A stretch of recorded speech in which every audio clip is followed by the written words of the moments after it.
Hello everyone, मैं मिथुन सिंह स्वागत करता हूं आप सभी का। आशा करता हूं आप सभी बहुत अच्छे होंगे। AWES यानी कि आर्मी पब्लिक स्कूल की नोटिफिकेशन आ चुकी है, तो जीके की क्लासेस भी शुरू हो चुकी है। आज हम लोग टोटल 15 क्वेश्चन करेंगे आज, और इसको एक्सप्लेन करके टोटल नंबर ऑफ क्वेश्चन जो है 60 पहुंच जाएगा। तो चलिए आज की क्लास हम लोग स्टार्ट करते हैं। वेरी फर्स्ट क्वेश्चन आपके सामने ये रहा, the island of Sri Lanka formerly known as, यानी श्रीलंका का पुराना नाम क्या था, पहले इसे किस नाम से जाना जाता था। तो देखिए इसका जो राइट आंसर होगा वो मेडागास्कर नहीं होगा, तस्मानिया भी नहीं होगा, ये होगा श्रीलंका शिलोंग। देखिए बिल्कुल आप इसे राइमिंग बनाकर भी याद कर सकते हो। Shillong is the right answer. दूसरी बात, मेडागास्कर श्रीलंका की तरह ये भी एक आइलैंड नेशन है। कैसा नेशन है? आइलैंड नेशन है। जैसे श्रीलंका है सेम ये भी आइलैंड नेशन है। अगर बात की जाए तस्मानिया की, तो ये ऑस्ट्रेलिया के पास आपको जगह मिल जाएगा। तो राइट इसका क्या हो जाएगा? ऑप्शन सी के साथ आपको जाना था। बढ़ेंगे अगले क्वेश्चन की ओर। हैवी वाटर प्रोजेक्ट, देखिए ये जो तालचर में है फर्टिलाइजर प्लांट जो कि प्रादीप में है, आर फॉर्मली ये जो है आर फेमस इंडस्ट्रीज ऑफ, ये किस स्टेट का जो फेमस इंडस्ट्री है वो कौन से स्टेट में है? ओडिशा में है, तमिलनाडु में है, आंध्र प्रदेश में या केरला में? तो देखिए इसका जो करेक्ट आंसर होगा दोस्तों, हैवी वाटर प्रोजेक्ट के साथ साथ फर्टिलाइजर प्लांट जो है आपको देखने को मिलेगा ओडिशा में। देखिए ऑप्शन को मैं ना थोड़ा और एक्सप्लेन करता हूँ। ओडिशा एक्चुअली ये नाम अब है नहीं, ओडिशा का नाम बदलकर अब रख दिया गया है ओडिशा। क्या रख दिया गया है? ओडिशा। एक और बात, ओडिशा की कैपिटल का नाम आप लोग नीचे कमेंट करके बताइए। ओडिशा के चीफ मिनिस्टर कौन है करेंटली, उनका नाम बताइए। ओडिशा से द्रौपदी मुर्मू देश की पहली जो है आदिवासी महिला जो है राष्ट्रपति बनी है, तो ये बहुत बड़ी बात है। और द्रौपदी मुर्मू इंडिया आज़ाद भारत में पैदा हुई थी, इस बात को याद रखिएगा। अभी तक जितने भी प्रेसिडेंट ऑफ इंडिया बने हैं वो 1947 से पहले उनकी डेट ऑफ बर्थ थी, बट द्रौपदी मुर्मू का जो डेट ऑफ बर्थ है वो 1947 के बाद है। चलिए ये क्वेश्चन एग्जाम में आ सकता है। कुछ और चीज़ों को अगर हम लोग देखें, देखिए मैंने कहा ना उड़ीसा का नाम चेंज होकर ये हो गया है। क्या हो गया है? स्पेलिंग यहाँ से आप देख दो, मैंने लिख दिया। अब अगर हर स्टेट बोले कि मेरा नाम चेंज करके ये कर दिया जाए तो क्या प्रोसेस है, कैसे स्टेट का नाम चेंज होता है? तो ये देखिए मैं आपको बता दूं, स्टेट का जो नाम चेंज करने का प्रोसेस है ये कौन करता है? ये करता है पार्लियामेंट। कौन करेगा? ये पार्लियामेंट। और पार्लियामेंट के 3 पार्ट हैं, लोकसभा, राज्यसभा एंड ये कौन है? लोकसभा राज्यसभा के अलावा प्रेसिडेंट भी पार्लियामेंट में आते हैं। अब पूछोगे कि आर्टिकल कौन से आर्टिकल के तहत जो है accordingly which article the state name can be changed? तो देखिए इसका जो राइट आंसर होगा वो होगा आर्टिकल 3, यानी कि आर्टिकल 3 के माध्यम से जो है आप स्टेट के नाम को चेंज कर सकते हैं। प्लीज़ पेन पेपर पे सारी चीज़ों को नोट डाउन करते जाइए, लिखते जाइए। बहुत इंपॉर्टेंट टॉपिक मैं आपके साथ डिस्कस कर रहा हूँ। एक और बात, ओडिशा में एक और स्टेट है, एक्चुअली ओडिशा में एक और स्टील प्लांट है जिसका नाम है राउरकेला। क्या नाम है? राउरकेला। इसे जरूर आप लिख लीजिएगा, ये भी एग्जाम में बहुत बार पूछा जा चुका है। राउरकेला स्टील प्लांट कहाँ पे है? तो ये है आपको ओडिशा में मिल जाएगा। एक और बात, ये किस कंट्री के हेल्प से हम लोगों ने तैयार किया था? राउरकेला स्टील प्लांट जो है, राउरकेला स्टील प्लांट जो है तैयार किया गया था जर्मनी के हेल्प से। चलिए पेन पेपर पे इस सारी चीज़ों को आपने नोट कर लिया होगा। आगे बढ़ते हैं क्वेश्चन नंबर 3 की ओर। देखिए क्वेश्चन नंबर 3 की ओर बढ़ें उससे पहले मैं 3 क्वेश्चन पूछना चाहूँगा। आई रिपीट, मैं 3 क्वेश्चन पूछूंगा, इसका आंसर आपको QOD लिख लेना है और नीचे कमेंट करके बताना है। देखिए वेरी फर्स्ट क्वेश्चन आपके सामने ये रहा, आपको बस ये बताना है BCCI का फुल फॉर्म क्या है। BCCI के अभी जो चीफ हैं यानी कि प्रेसिडेंट हैं वो कौन है, उनका नाम आप नीचे बताइए। तीसरे नंबर पे BCCI के सेक्रेटरी कौन हैं? BCCI कब फॉर्म हुआ है?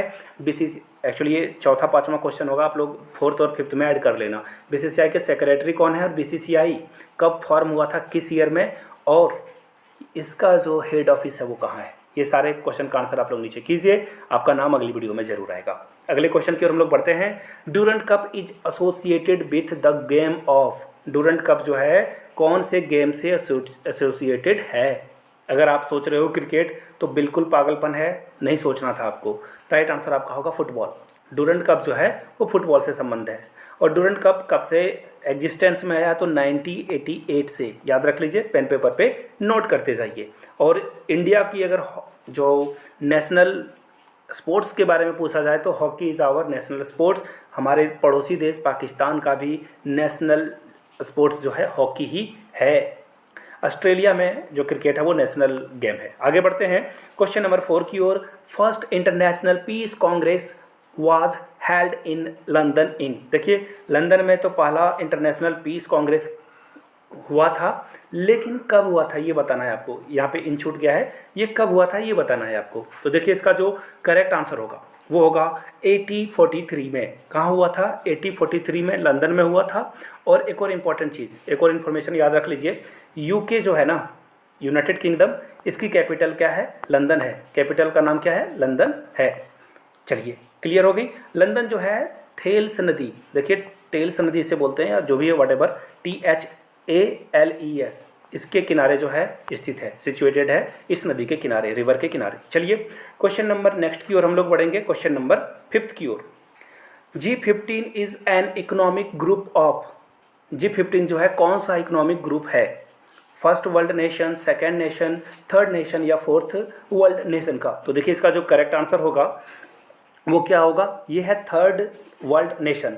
तो G15 का पार्ट क्या इंडिया है? तो बिल्कुल G15 का पार्ट इंडिया भी है। याद रखिएगा जिम्बाब्वे वगैरह भी इसमें आते हैं। और इनको बोला जाता है under developing country, under developing ING वाला है ये, याद रखिएगा।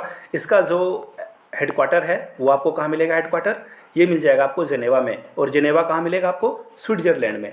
वीडियो को आप जो है रोक रोक कर नोट्स बनाते जाइए, काम में आएगा आपका।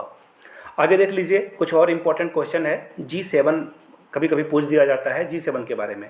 तो देखिए G7 में ना डेवलप्ड कंट्री जो बहुत अच्छे बड़े बड़े इकोनॉमी, जहाँ पे इकोनॉमिक ग्रोथ बहुत अच्छी है, वो कंट्री आपको देखने को मिलेगा G7 में। अगर G20 की बात करें तो यहाँ पे G7 और जो 15 यानी कि थर्ड वर्ल्ड नेशन दोनों को मिलाकर G20 बनाया गया है।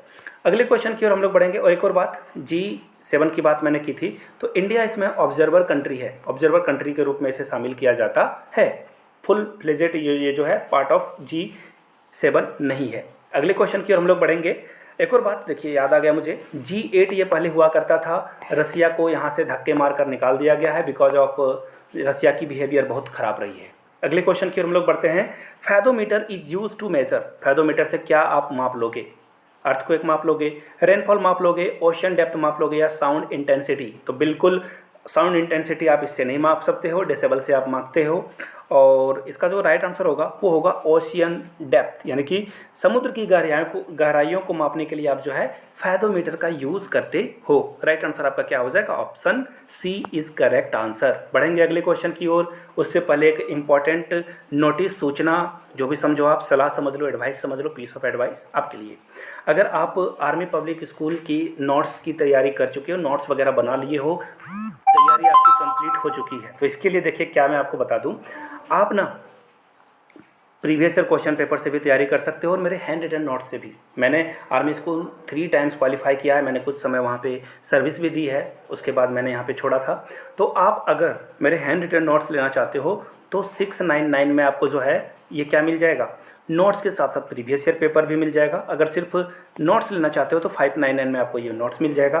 100 रुपीज़ में प्रीवियस ईयर क्वेश्चन पेपर मिल जाएगा। यहाँ से मेरी ईमेल आईडी देख लो, yourmithunsingh@gmail.com पे मेल कर लीजिए। इंस्टा पे हो then do follow me @imithunsingh। कोई भी डाउट हो तो पूछ सकते हो ईमेल करके भी, इंस्टाग्राम पे भी।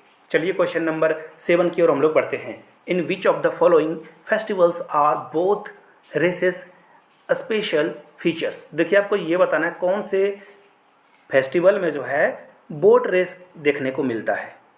ओणम में या फिर रंगोली जो बिहू है वहाँ पे, या नवरात्रि में या पोंगल में? देखिए कन्फ्यूज़न आपको हो गया होगा, मुझे पक्का पता है। आप सोच रहे होंगे कि ये तो शायद ओणम होगा या पोंगल होगा। नवरात्रि में तो ये नवरात्रि नॉर्थ इंडिया में मनाया जाता है, तो यहाँ पे ये पॉसिबल है नहीं। तो पोंगल और ओणम में क्या होगा? तो देखिए यहाँ पे मैं आपको डिफ्रेंशिएट कर दूँ। पोंगल एक मिठाई का नाम है, पोंगल एक मिठाई का नाम है, स्वीट आप समझते ही हो, वो है ये मिलकर बनाया जाता है राइस से और शुगर इसमें जो है मिला दिया जाता है, तो ये बन जाता है पोंगल। याद रखना पोंगल तमिलनाडु में मनाया जाता है। तमिलनाडु में ये मिठाई जो है एक लोग जो है दूसरे को पोंगल देते हैं, दूसरे फिर इनके यहाँ लाते हैं। जैसे हम लोग दीपावली में मिठाइयाँ बांटते हैं, उसी तरह से पोंगल आपको मिलेगा तमिलनाडु में, ये पर्व मनाया जाता है। अब आप बोलोगे इसका राइट आंसर तो बता दूँ, ये होगा ओणम। ओनम केरला में मनाया जाता है, जहाँ पे बोट रेस आपको देखने को मिलेगा। और याद रखिएगा, जो इसे जो है जीतने वाले को नेहरू कप दिया जाता है, नेहरू ट्रॉफी या कप जो भी आप समझो वो दिया जाता है। तो फिलहाल बढ़ते हैं नेक्स्ट क्वेश्चन की ओर, जो कि आपके सामने ये रहा। Man without society is either a beast और अ गोट, यानी कि या तो वो भगवान है या तो वो राक्षस है या फिर शैतान है। आदमी अगर सोसाइटी में नहीं रहता या तो वो भगवान है या तो वो राक्षस है या शैतान है। ऐसा किसने कहा था? Who said this? Plato, Gandhi, Aristotle या फिर हेनरी मैन ने? तो देखिए इसका जो राइट आंसर होगा दोस्तों, अगर आप सोच रहे थे प्लेटो तो गलत है आप, गांधी बिल्कुल गलत हो आप। ये राइट आंसर होगा option number C, Aristotle. Hindi में इसे अरस्तु भी बोलते हैं हम लोग। अरस्तु ने ये बातें कही थी। और याद रखिएगा, अरस्तु के बारे में और भी क्वेश्चन एग्जाम में आते हैं ना, तो मैं उसे डिस्कस कर देता हूँ। इन्हें जो है फादर ऑफ क्या क्या कहा जाता है वो मैं बता दूं। फादर ऑफ जूलॉजी बोला जाता है इनको, फादर ऑफ बायोलॉजी बोला जाता है इनको, फादर ऑफ पॉलिटिकल साइंस भी कहा जाता है। देखिए कितना टैलेंट है, 3D 4D टैलेंटेड इंसान है ये। अगले क्वेश्चन की हम लोग बढ़ते हैं। The original name of Mahabharata, Mahabharata का असली नाम क्या था? आपको ये बताना है, या अभी भी इसका असली नाम क्या है? तो देखिए इसका जो राइट आंसर होगा वो कथा सरित सागर बिल्कुल नहीं है, राजतरंगिणी बिल्कुल नहीं है, राजतरंगिणी कल्हण के द्वारा लिखी गई बुक है। भारत कथा बिल्कुल नहीं है, तो बचा कौन? जय संहिता। जय संहिता को ही महाभारत का पुराना नाम कहा जाता है, माना जाता है। और किसने लिखा है इसे? वेद व्यास ने। किसने लिखा है? वेद व्यास ने। याद कर लीजिएगा, ऋग्वेद सबसे पुराना वेद है, याद रख लीजिएगा। चलिए बढ़ते हैं क्वेश्चन नंबर 10 की ओर। रोस हंसना ये जो है कौन से कम्युनिटी का नया साल है? जूइस का, मुस्लिम्स का, हिंदू का या सिंटो का? तो देखिए इसका जो करेक्ट आंसर होगा जूइस, यानी कि हिंदी में इसे यहूदी बोलते हैं। जो हिटलर ने जिन यहूदियों को गैस चैम्बर में या फिर प्रताड़ित करके मारा था वही जूइस हैं। इनसे आप जो है कनेक्ट कर सकते हो। सबसे ज़्यादा जूइस आपको कहाँ मिलेंगे? इजराइल में। इजराइल एक कम्प्लीटली जूइस कंट्री है। आपको कुछ अमेरिका में भी जूइस मिल जाएंगे और भी कल अलग अलग यूरोप कंट्री में आपको ये देखने को मिलेंगे। और जो यहूदी लोग हैं वो जो है रोज़ हंसना न्यू ईयर की तरह जो सेलिब्रेट करते हैं। न्यू ईयर की तरह नहीं, इनका ये न्यू ईयर भी होता है। एक और बात, इजराइल से अगर बात मैं करूं तो इजराइल का देखिए 2 कैपिटल है। पहला है तेल अवीव, जो कि इंडिया मानता है कि ये इजराइल का कैपिटल है। ऑफिशियली हम लोग जो है तेल अवीव के साथ जाएंगे, लेकिन इजराइल का कहना है कि इसका जो कैपिटल है वो है जेरूसलम, और इसे ही ये ज़्यादा जो है फेमस करना चाहता है। बट हम लोग तेल अवीव को मानते हैं और हम लोग जेरूसलम जो है फिलिस्तीन का पार्ट मानते हैं। चलिए अगले क्वेश्चन की हम लोग बढ़ते हैं। On which river is the Salal project situated? Salal project जो है वो कौन से रिवर पर सिचुएटेड है? तो चेनाब कहाँ है? ये रहा। और चेनाब एक सॉन्ग भी आया था शायद, हैदर, आप लोगों ने मूवी देखी होगी। हैदर मूवी में जो है इसका आपको जो है रेफरेंस मिलेगा।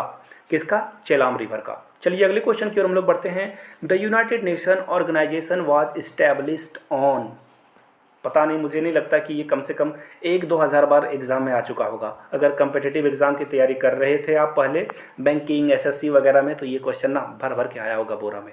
तो यूनाइटेड नेशन कब इस्टेब्लिश हुआ? देखिए 24 अक्टूबर तो कॉमन है, सारे जगह आपको मिल जाएगा। ईयर कौन सा है? याद रखिएगा 1945। अब मैं आपसे एक छोटा सा प्रश्न पूछ लेता हूँ। आप वीडियो यहाँ तक देख रहे हो तो आपसे एक प्रश्न पूछ लेता हूँ, प्लीज़ आंसर कर देना नीचे कमेंट बॉक्स में। देखिए आपको बस ये बताना है यूनाइटेड नेशन में परमानेंट मेंबर कितने हैं? नाम प्लीज़ लिख दीजिएगा उनका, दूसरे लोगों का भी भला हो जाए, जिनको नहीं पता वो पढ़ लेंगे। चलिए तो फिलहाल राइट आंसर आपका क्या हो जाएगा? ऑप्शन ए।